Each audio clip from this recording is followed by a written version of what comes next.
Welcome back to the Nullified Take channel here on YouTube, where Kahuna and I have got the TNT takes for you on Survivor 44, Episode 6, Earn the Merge episode. That's right.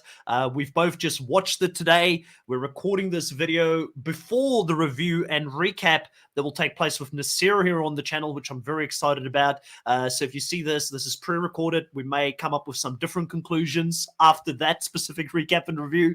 But Kahuna, it's been a minute since you and I have been able to talk about Survivor 44. I think the last time you were on the channel was episode 1, the premiere episode.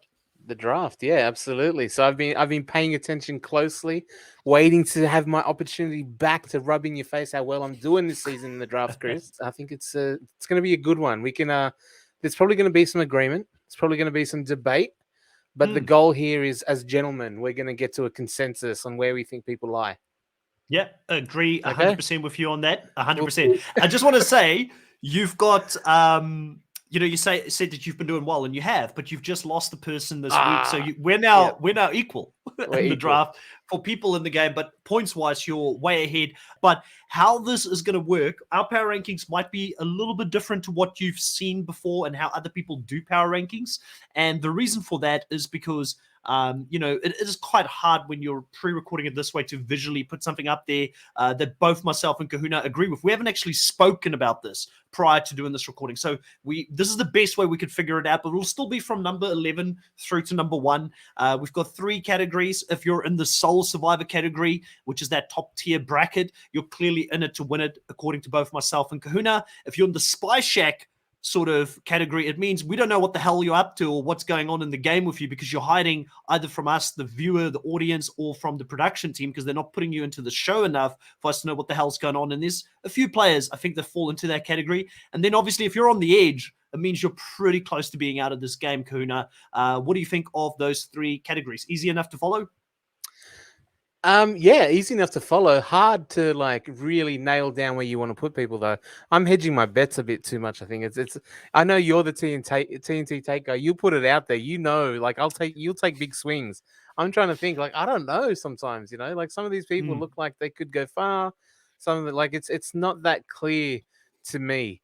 As you sound very confident, but I'm happy to have a look through it. Let's do it. Listen, and again, for everybody that's listening to this, right, I've got my takes, Kahuna's got his takes, and you've got your takes. That's all good, right? We're going to disagree, and we're going to agree to disagree on some things. This is just how I see it, and guess what? I've been wrong many a times in the last 3 seasons when it comes to Survivor in this new age. So Kahuna, probably being cautious is the way to go at the moment, because you never know what the edit is going to do with the new age of Survivor. I don't even think they sometimes know what they want to do with the edit. But let's get into the first player here. And we're going to start all the way here from the left, working our way through to the right as we talk about these players. We're going to start with Brandon as the first player. And Kahuna, I'll give you the honor as the co-host guest here for this podcast to go first and let me know, where do you think Brandon currently should sit on these categories? And then I'll go second.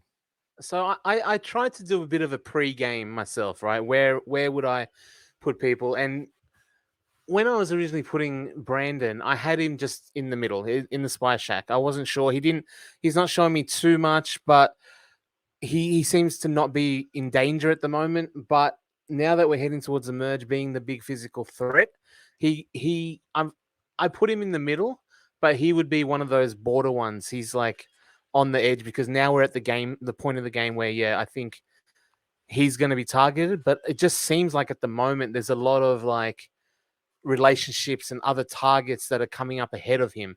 So that's why I put him in the middle, but I don't think he'll get to the end based on just being a very clear physical threat. No, I actually agree with you. So the first one is a good start for us. I do think he is definitely, for me, also in the Spy Shack category at this point. It's not that his game has necessarily been hidden from us. We kind of know who he's with. He's with Lauren in the game. He does think he's got a very tight relationship with Carson. I think losing Matthew in the pre-merge has hurt his game more than anything else, because we know Matthew and him were seen talking and saying that they would look out for each other in the game.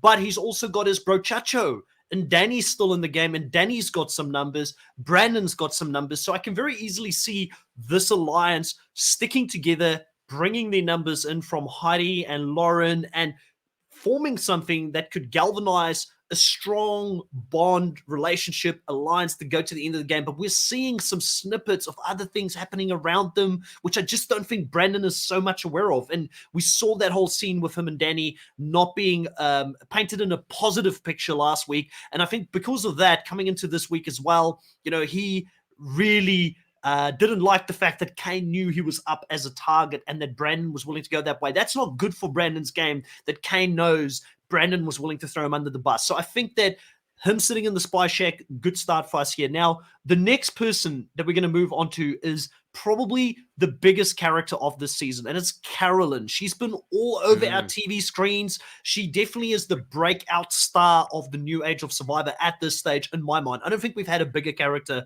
on the show. But guess what?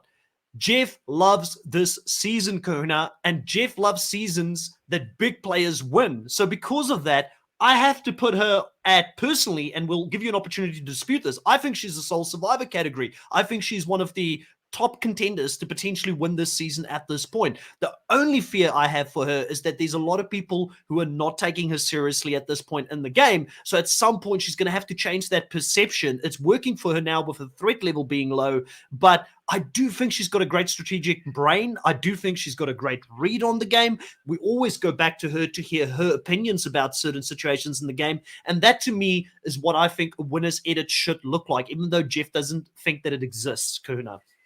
It's funny. I was actually going to say the exact same thing, that Jeff says there's no winner's edit, but what they're showing of Carolyn feels like it's so much like she's constant. Like you said, she's getting her, she's managing a threat level, but I think they're playing it like she's getting underestimated, she's being overlooked, and she could have that real underdog winner story. And it seems like they're they're pumping her up, they're hyping her up for something, either to win or to have that really sad like letdown where it's such a tragic loss towards the end, because we would have been rooting for her for so long.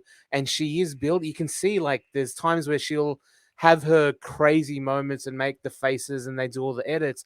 But now they're starting to show some real like actual moments like of serious thought when she's very clear-eyed and thinking things through, and they're giving her more of a mixed edit than in that first episode where it felt like it was a bit of like she's a clown, so we're going to take advantage of it. Now they're like flickering in some little things of actual like real winner type stuff, and it's fascinating to watch that a character like this is doing so well in the season. Is pretty fun actually.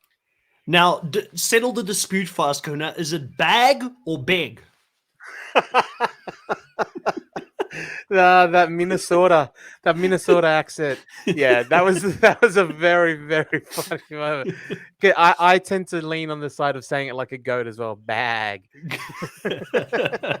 Great TV moment. If Carolyn doesn't win this season, it is going to hurt my heart because, I always love the people that prove me wrong. I've said it many times on the podcast. When they come in, I'm like, I don't know why this person is on the show. She's a bit too much for me. And then she changes my mind. I'm all in on the Carolyn love at the moment. She's doing great. You've got to go first. So you've got the mic going into Mr. Danny here. What's your thoughts on Danny? Where would you put him? Up until this episode, I would have put him in the Sole Survivor, and I still think I might put him there. But if we're going to actually number rank them, he would be towards the bottom of who I would put in that Sole Survivor top tier. I think he's had a really good season so far. He's got an idol. He's a physical threat. He's very fun and seems to be getting along with people, reaching across the aisle and getting that relationship with Brandon. So they've got that bruchacho thing that you mentioned. I didn't like last week the look that had with Carolyn when we know that she is being made out to be a favorite and he's essentially gone against that or overlooking that. So I don't know if he's going to get on the train with Carolyn, which could see him out if we think she's going to go far. So I do have him at the top because he could be the other faction, if you will, that group versus like the Carolyn, Yam Yam, Jam Jam, whoever's in that. There could be little factions and one's going to come out above the other. Right now, I think he's got just as good a shot as anyone else. So I'm putting him Sole Survivor, but not ahead of the likes of a Carolyn, I don't think. Okay, so this is the first one where we're going to slightly disagree, but I can lean either way here, so I'm open to where you want to place him at the end of it, because I see him at the top of Spy Shack, so we're very close. I think that he's got a chance to win still. So maybe by that definition alone, we should put him on Soul Survivor, even if I think it through. And I was also in two minds of where I wanted to put him, because he clearly is the leader of that counter alliance to the Three Stooges in the game, and potentially the Nerd Squad coming together to run this game. But I do worry for him based on that edit, based on what we saw, and also the fact that in this episode, we didn't go to him for any confessionals. We didn't get his view on the big team coming together, where the different allegiances sit. We didn't get a great view as to why he was willing to cut Josh when he was willing to work with Josh earlier in the game. And I think getting Josh voted out of this page, or at this stage, should put all of the Soca members, in my opinion, not in the Soul Survivor category, because I don't understand, Kahuna, why numbers are not important to tribes anymore, to alliances anymore. Like when we see the new age of Survivor, they get into a merged tribe and suddenly they're just willing to cut their old players out of the game. I don't get it. Why did Soca give up this advantage that they worked so hard for in the game, winning so many immunities, going into the merge? If Danny does lose, he's going to look back at this Josh move, him and a lot of other Soca players, and they're going to say, why did we cut him? Because Josh was loyal to them. Yeah, I mean, I'm newer or not as across the new era of Survivor with 42 and 43, but it's looking at it almost like an outsider perspective, and the way they've got it set up in this format. I feel like because the six member tribe is so small, numbers isn't like the number advantages are so slight. You win with a 3, 2, 1, or and then like they've had votes with 4 people, and they're just not used to worrying about large numbers and majorities. They just need to get that 1 or 2 and build those relationships. And they've kept that going into now that there's lots of people. They're still in that small tribe mentality of this was my person and this was my person, not necessarily thinking I need many people in order to get further in this. It's just that, no, I solidified this over the last 5 weeks, or not 5 weeks. That's not the entire thing. Is only 20, but 5 episodes for us. Yeah. I've been solidifying this, and now I have to do a complete mindset change and build the numbers in another way, which I've not been doing yet. And I don't know if it's just it's the merge episode. It's the first time that they're actually coming together, and they might get into that and start realizing. I could be completely off, but coming into it, I was like, yeah, they're not used to, like, when we see the Australian Survivor in these massive tribes, your whole game set is to build those numbers because you have to have that, but you're just used to small groups, small numbers, small thing, and now adjusting to a much bigger picture, I think is an adjustment they're yet to show anyway. So maybe a few people are being caught out by being in a big tribe now where they're just not counting the numbers because the pre-merge have become so individualistic because we've got these smaller tribes. It's a very good point there. I'm leaning personally to let's put him at the edge of Soul Survivor for now, because the thing is, if next week's episode is a big episode for him and we suddenly start getting a lot more confessionals from him, I don't think we can count him out yet. I think he's a player that does work outside of the box. He's willing to out hustle a lot of people out there, getting the idol, planting a fake idol. I do think he's got some game left in him, and having an actual idol still on him means he could still survive for one round if his specific alliance gets targeted really early on. So I could go either way. Let's review it again when we get to the end of this power ranking, if we need to knock him down one or keep him up there. One of the reasons why I maybe bump him up slightly is because in my head, the top tier players that would be grouped with him, I think towards the end of the game, he would have a physical advantage over. That's a very good point. So that's why I'm like, oh, he may be able to get a couple of extra ranking points to me because he is such a physical threat as well. So that's part of it. But I'm happy he's borderline for me too. So he could be like a Mike Holloway. Maybe he wins 4 or 5 immunities towards the end and he ends up winning it. And I think that Jeff would still like that type of season, because Jeff does like when somebody goes against the momentum of the game. But yeah, let's see how it plays out towards the end of the power rankings here. I've got the mic. We're going to talk about Franny next. Now, Franny for me at this point, and I think that this is where you may or may not agree with me on this one. I feel like the internet is definitely going to disagree with me on this one. But I think Franny is on the edge. I don't think she's in control of the game. I don't think she's got the social connections right now to go deep because she lost Claire very early on. That's someone that she wanted. She didn't get away with Danny and Heidi keeping her at that point. And I don't think she is as close to Heidi as close to Heidi as Danny is to Heidi at this point. And the biggest thing for me with her and both Matt in the game right now, I feel like we're seeing their journey. Them being in this showmance means one of them are going to get sniped, I think, within the next couple of episodes. We saw on the next on Survivor that Lauren says we need to cut that out. That is a danger to us. Now, out of the two of them, maybe Franny, being one of the few girls left in the game, Lauren will be more open to keeping Franny over Matt because you don't necessarily want to get rid of all the girls immediately after the merge if there are a dying breed out there. But for me personally, I'm not overly optimistic about Franny. Is she a fun character? Yes. Was I impressed with her challenge performance in this last specific challenge where they had to earn the merge and she ran up that ramp on her own? Yes. So I could be persuaded, but where do you sit on Franny at the moment, Kuna? Franny is one of the ones that I have difficulty placing, and when I say difficulty, it would be between On the Edge and Spy Shack.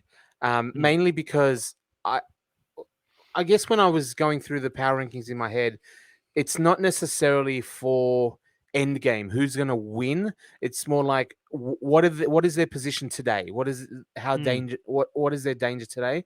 And to me, I didn't put Franny right at the bottom, but I don't see her making any moves right now. I don't see a path for her necessarily to win, but I also don't think she's on the edge just next week, or she could be.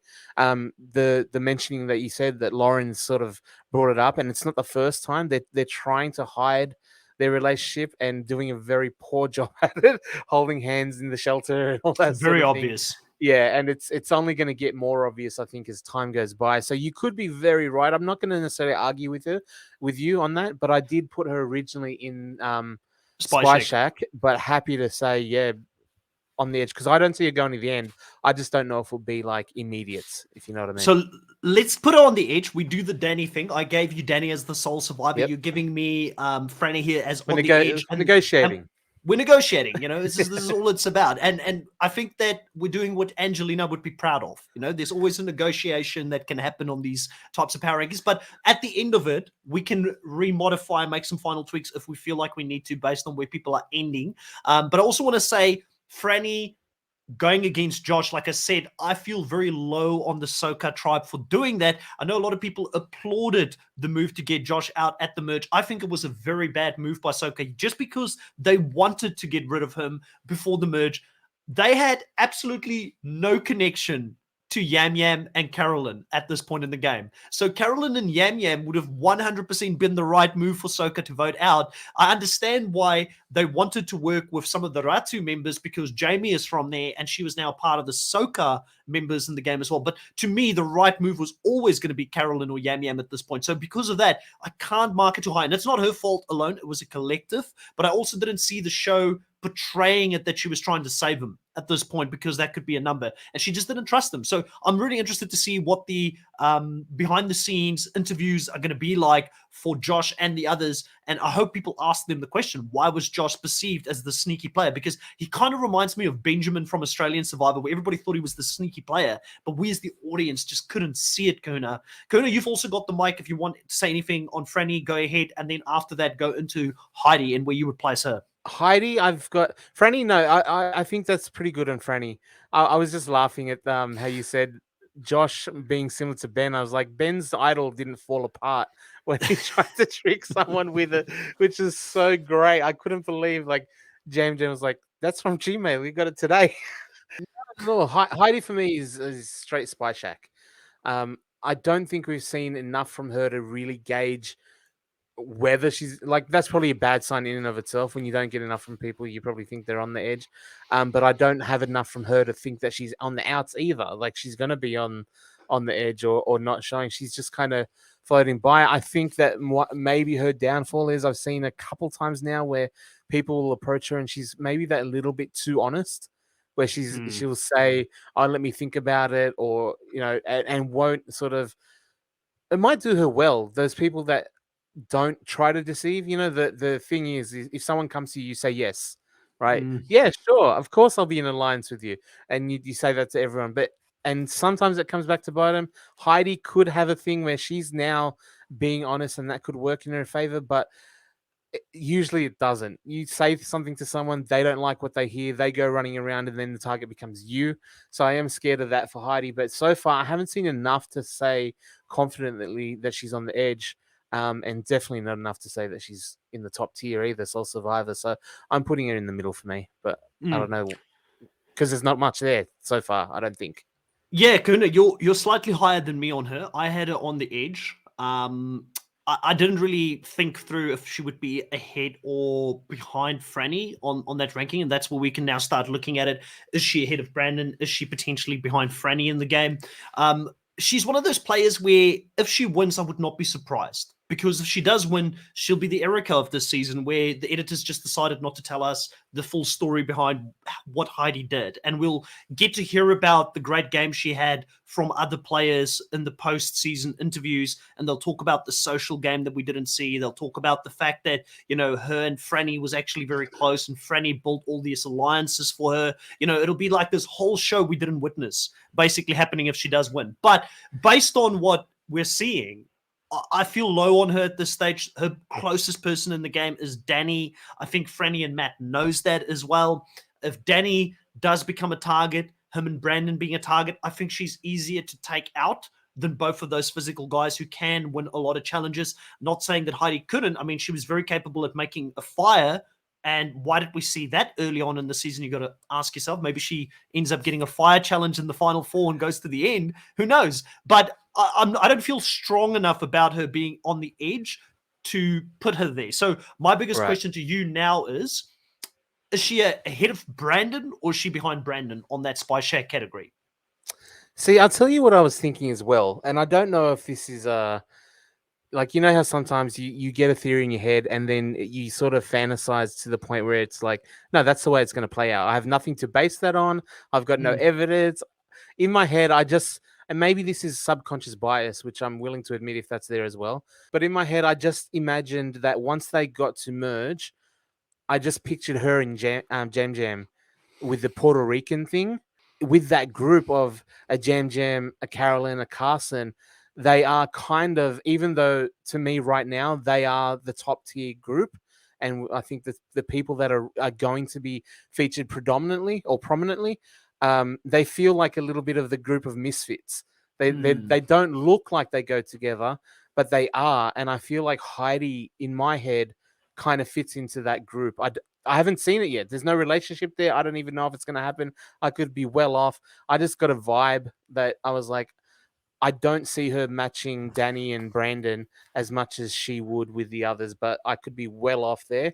Is she ahead of Brandon based on the fact that she seems to have a very strong relationship with Danny, whereas Brandon's relationship with Danny was based off of one conversation because they have cool muscles and tattoos.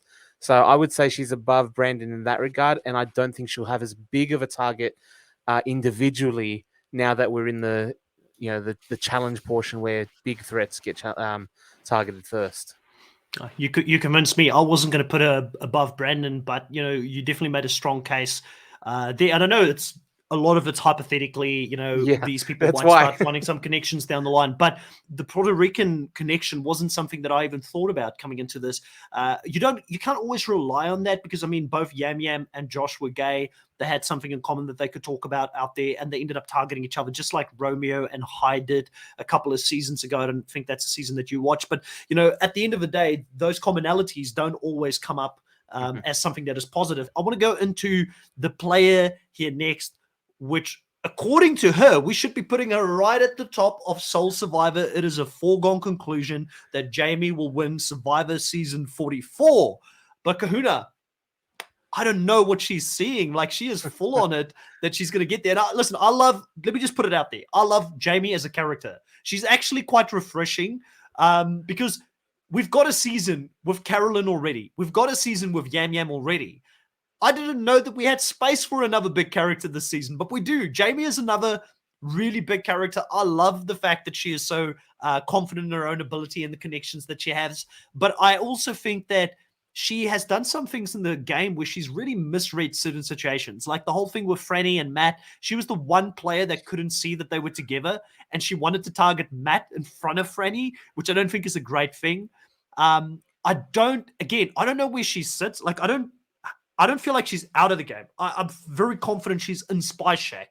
The thing is just, where do we put her in Spy Shack? Because she does have connections. She has been on both tribes, and I don't think people are coming after her immediately. So I can see her definitely sliding for a few more rounds before people start voting for her. Kono, how do you feel about Jamie? And I'm going to put her at the back of Spy Shack for now, and you tell me if you agree she's in Spy Shack and where you would put her.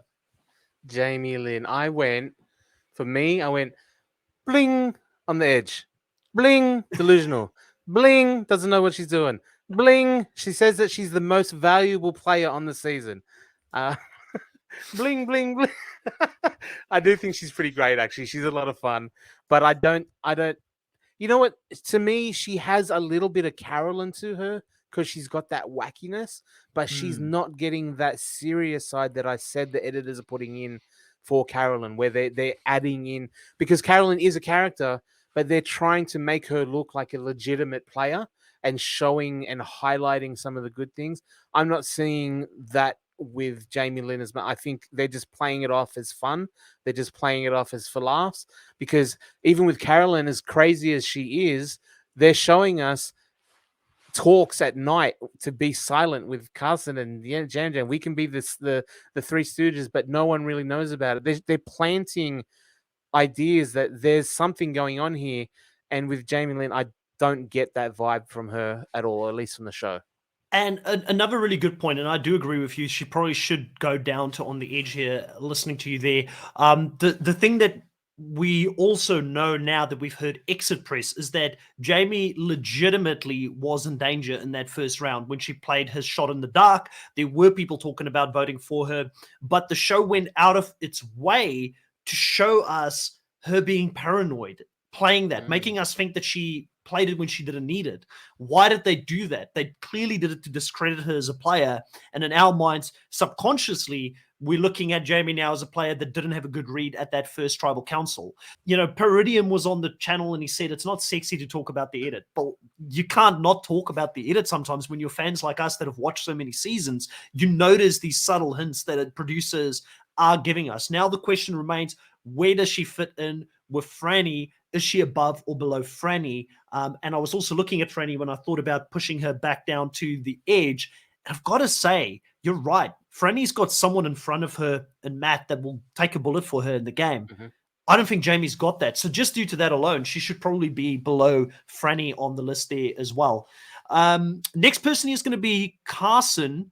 And you're going to be the one who starts us off on Carson. Where would you put Carson, and what do you think his game is like at the moment? I think I spoiled it already, but for me, Carson is Soul Survivor category. He's top tier, S tier, God tier, whatever you want to do for this season. That's Carson. He's been shown in such a great light, getting out to another tribe, building relationships to the point where he was almost the number one for people like that had already been on a tribe for ages, and he's kind of got that. Then now that he's in the merge, he's still got Carolyn Yam Yam available to him. He's gone back, linked back up with them.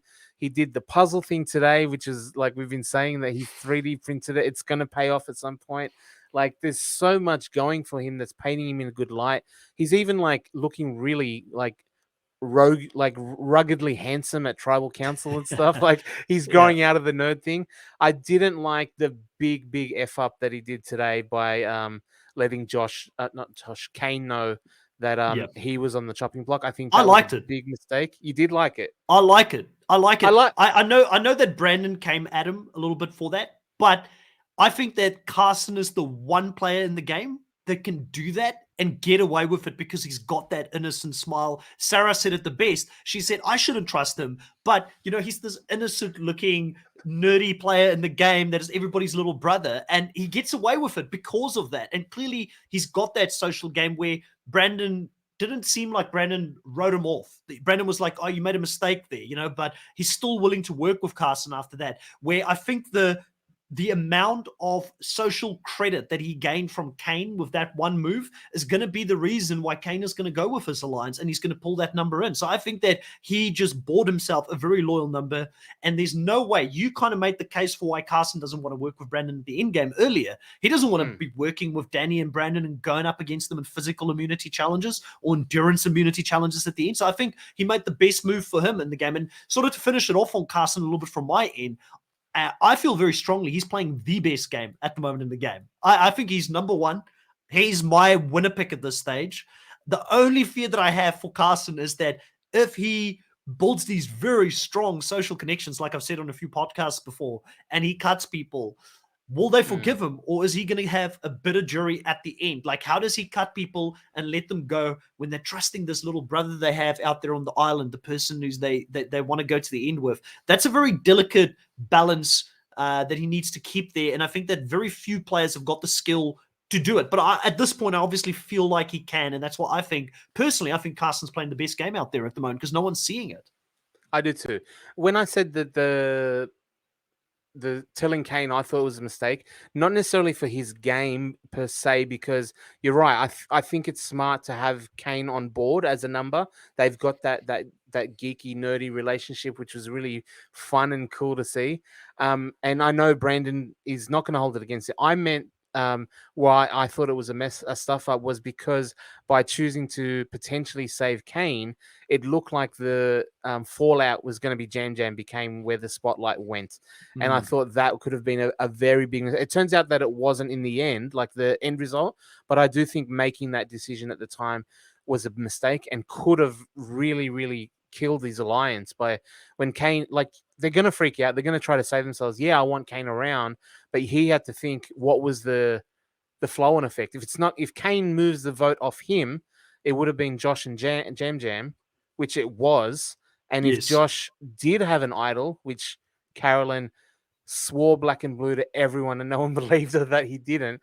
But if he did, then it would have been Yam Yam, and Carson would have been the one that sort of made that happen by putting Kane onto it. So that's the only reason why I meant it. I do like him having Kane on board. I do think I would rather have a Kane there than a Brandon or a Danny at the end. But I just thought it was so risky where the fallout could have landed. He sort of skated by a bit, but that wasn't a...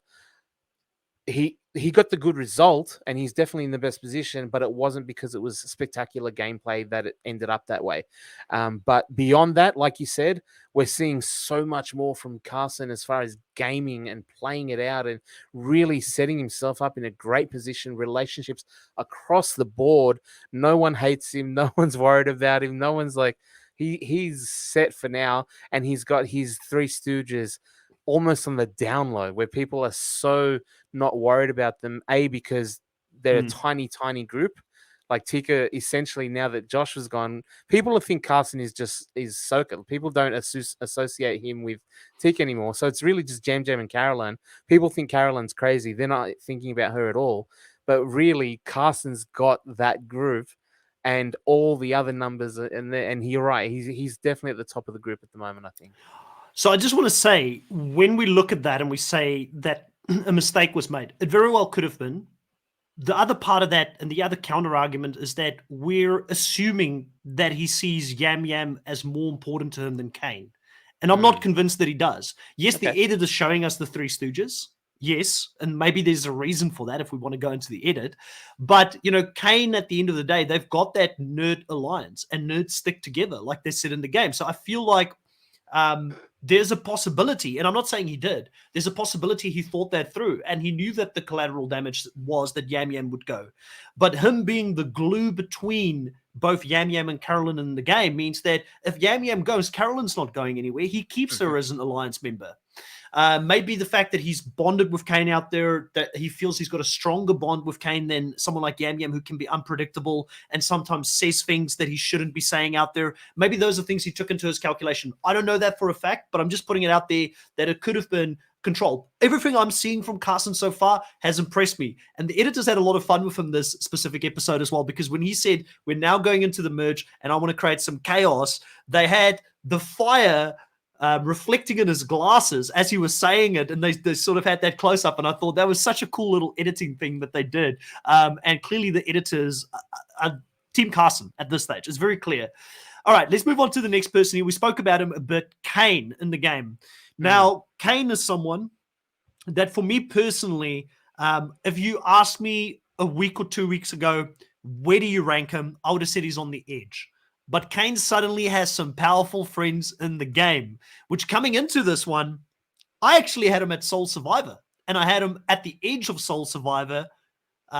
Potentially, you could argue top of Spy Shack for me, but that's kind of where I see him at this point, because Kane is someone that made a big mistake early in the game, kind of like Chris Daughtry did in Survivor Vanuatu early on, struggled, but then found his way back in the game, and he's now got his person in Carson. So by definition of being a very close person to Carson in the game, he's probably going to go deep in this game. And then it comes down to just winning 1 or 2 challenges, potentially being a final 3. And then he's got people in the game that he's played with from a very early stage that are on the jury that potentially could still vote for him because he found a way in the game to survive. And we've always seen his story. There's a whole character development around him, wrongly singing the Canadian song, the Dungeons and Dragons thing that's going to come back next week. It looks like he might find a key to the new Birdcage idol, maybe on the merge tribe.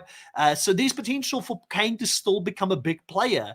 And I feel like he's had enough of a story around him that people will get behind him. He's the lovable underdog. So for me, I think with the way that the game is set up currently, I'm kind of sitting edge of Soul Survivor, maybe top of Spy Shack, but I'm going to put him on the edge of Soul Survivor now, and I'll give you an opportunity to let me know where you think he should be.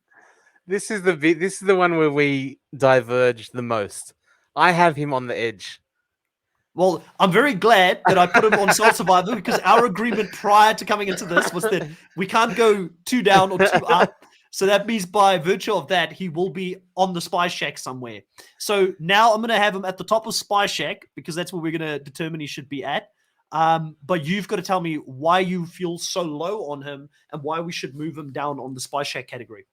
So he definitely started out the season on a porn with a really sort of kind of episode, only not wanting to say Brandon, but then saying his name anyway, convinced, and then it being the only one that ended up voting for him was crazy. And I just thought that he wasn't the only one. He wasn't the only one. It was both him and Maddie, but Maddie obviously... Yeah. But he has recovered from it, but his name came up again today. It's come up again. And once that's sort of the thing, and when you say his relationship with Carson, for me, it was no, I get it. And you said, we don't know if the relationship Carson has, would he choose a Yam Yam over a Kane or a Kane over a Yam Yam? But to me, I think today what it showed was he let Kane know. He wasn't very proactive in protecting him at all, though. He didn't say, no, how about someone else? Or try to talk Brandon out of it, or even offer up another option. All he did was give the information to Kane so he can scramble and get out. Was there a protective, a proactive, what can I do to protect my number? Like we would see, say, for example, like a George would do to get the number off someone that he is keeping because he knows he's important to him. If he's around, great. I get along with him, and he could be a number. So if he's here, great. But I'm not going to put my game at jeopardy. I'm not going to do anything at all, really. He just sat down next to him on the sand and said, hey, by the way, your name came up. And then that was it. Carson went like that. So when you say he might drag him all the way to the end, I haven't seen it yet. So Kane has his name come up. He's pissed off Brandon, who has, or so far looks like he may be in with a Danny, who's in with a Heidi. Carson, yes, he's friends with Kane, but so far he hasn't shown that he's going to go to the mats for him and protect him at all. But we have seen discussions by moonlight, in the dark, in quiet, with Yam Yam, with Carolyn. And if we're talking about edit, they're showing us, he's friends with Kane, but he's not doing much for him. These other people, he's going and actually trying to say, we're going to run the game with them. I don't know. That's how I sort of landed. It's interesting because Carson also let us know in this specific episode that he's not willing to play a proactive in-front game. He wants to sit back, let the big targets take each other out, and then create his alliance around that. But I would argue him letting Kane in on that information is him trying to save Kane in a way and let Kane scramble, because he could have just sat on that information being the fact that he wants to sit back and play that non-proactive game at this point. I think it's very valuable for him to go out and say this to Kane. But I'm willing to concede and let him drop one spot. Let's put him sort of mid-Spy Shack because I had him at the top. Yeah. So I feel like that's maybe a good place for him to sit. We're going to move into the next person here, which is Lauren. How do you feel on Lauren? Lauren, I've got in Spy Shack. So she's got an extra vote. That's a plus against her name. She doesn't seem to have any big worries as far as being next on the chopping block or being on the target for anyone, but she's also doesn't seem to be that deeply connected. I know she's close with Brandon, but Brandon's already dropping hints that he's trying to do things with Danny. Is that going to be a clash? I don't know where she falls. If we're talking about two main counter alliances that we think are going to try to potentially go head to head, I don't even know how she fits into those two, right? She might so I don't know if there are going to be two main alliances, she's at the bottom of either for me. Yeah, and for that very reason, just for what you just said there, I had it as my lowest person on the edge. Like I had it right at the bottom of all the players right now. Oh, really? Okay. I don't have much hope for Lauren at this stage, and it saddens me to say this because we both know I like Lauren. When we saw the preseason package coming in, I was like high on her, but the lack of content that we've had around her has been alarming. Yes, Heidi's had a lack of content, but we saw very valuably that Heidi and Danny was very close. That relationship was explained to us. The relationship between Lauren and Brandon, we heard about in exit interviews. We've never seen them really be close in the game or connected. So I don't think there's anybody that's willing to defend her right now. She was the person that I said Josh would be the merge boot. If it's not Josh, it's Lauren. Those are the two people. And nothing this episode has convinced me that she's someone that a lot of players will want to play with in the game. And they know, everybody openly knows she's got this extra vote. So at some point, she's either going to play it next episode, which will be very valuable if she does, or they're going to say, we need to get rid of that extra vote before it becomes too dangerous in the game. So having an open, public advantage that doesn't necessarily save you in the game, I think is a bad thing for her at this point. So for me personally, I kind of feel like she sits there, but I would like you to think about from your end, when you look at Jamie and Franny, do you think she deserves to be above both of them? Because at the moment, if you're saying Spy Shack, that kind of lets me think that she should be above both of them. I don't think she should be above Franny, personally. I'll just put that out there because Franny at least has got Matt in the game, and we know that relationship. Yeah, you're right. I don't think she's higher than Franny. I don't know why. Like you said, it might just be splitting hairs, to be honest with you. I had her in Spy Shack only because I don't have enough to think that she's going, like I haven't seen hints that she's not going to go anywhere either. You know what I mean? When you get the little thing of that she could be in danger, there's literally nothing. That's why I didn't put her at the bottom either, because, well, at least she was the one that was commenting that Franny, the power couple, might need to go next week. So I feel like Lauren's going.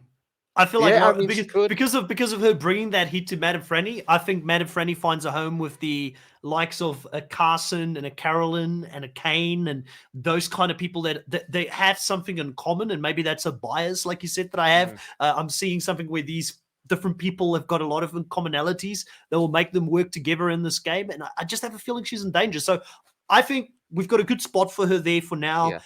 We've got 3, 3, and 3, so it looks really good going into this final I'm happy to here. put it down even more so, because you said something that made me like think as well. When her open and public second vote, I think it solidified. I just realized now, like, what a great move it was by Carson as well, for him to, because he gave nothing. His idol's dead now. He goes, my idol's dead now.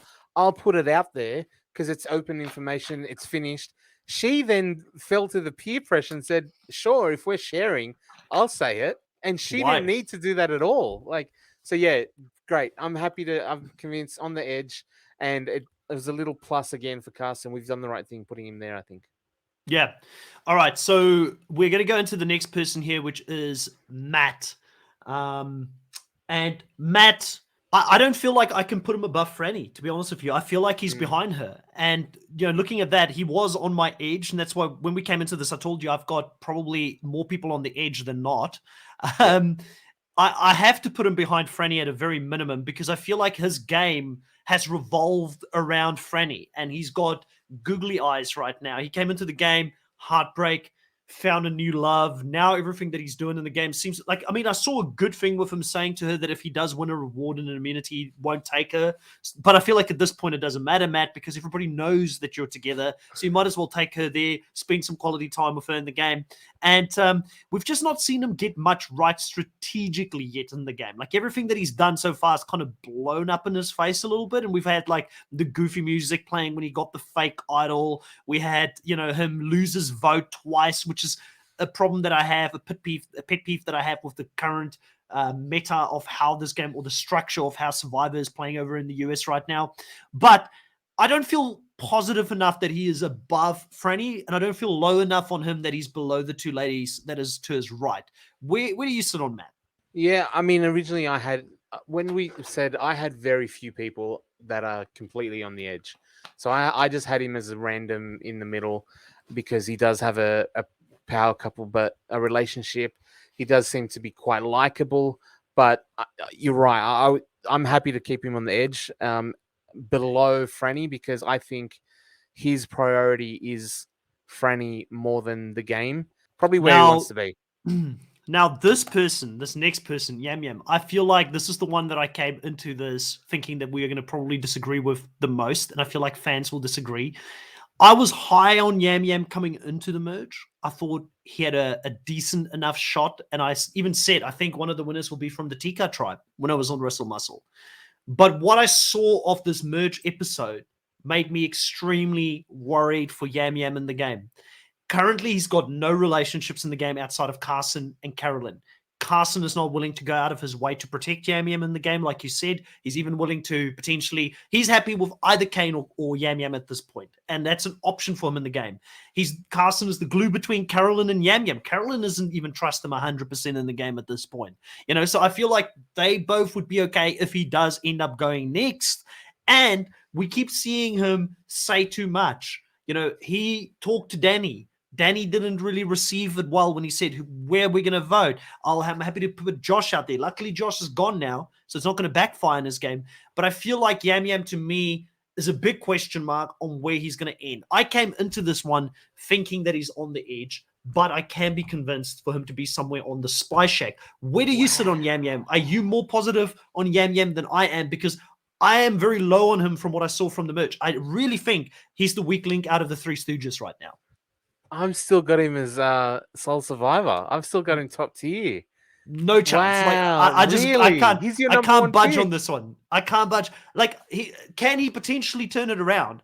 100%. Does he have a story around him? 100%. But to me, he's a very sloppy player at this point in the game, so I can't see him that high. Man, I was actually. I'm the opposite. I feel really bad now because I'm like, my take's that cold that Mr. TNT himself is complete opposite end spectrum to me. But today, as of last week, before today's episode, before episode 6, yeah, before episode 6, after episode 5, I was more down on him. He was on the outs. He did not fall on the right side of the vote with Sarah. Carolyn was getting the shits with him. He was kind of out of it. And then when they didn't have to go, it looked like he was getting back in with Carolyn. Then the merge happened. I'm like, oh no, the momentum's coming back for Yam Yam now. He's hooked back up with Carson. There's plenty more targets around that would stand out more than him. I was like, okay, like he's not at the peak. And like episode 1 preseason, we thought there's no chance he doesn't do anything but win. And I was like, that's gone. But now I was like, oh no, I can see it sort of, they're painting the picture a little bit more that he's getting into a better position than what they've shown us the last couple of weeks. And that's where I was. I was like, maybe if I looked at this week in isolation, it wouldn't look that great. But I looked in this week in comparison or contrast to the last 2 weeks. And I thought he's on the upward trajectory for me. Yeah, so I mean, listen, he was 1 out of 3 people in that tribe. He was never going to go home last episode. It was always going to be Josh because Carolyn and him started working together again. So I was higher on him prior to the merge. But now he's coming to the merge. He's had Josh run around saying that Yam Yam's not trustworthy. He's not somebody that you should work with in the game. So that story is out there. He was an option. So I can't see at this point how he can be put any higher than Kane, because he was an option to be voted out. His name is already out there. He's saying too much, similar to how Kane is also, I think, not reacting too well to being on the block and running straight to Brandon, nervous and talking a lot.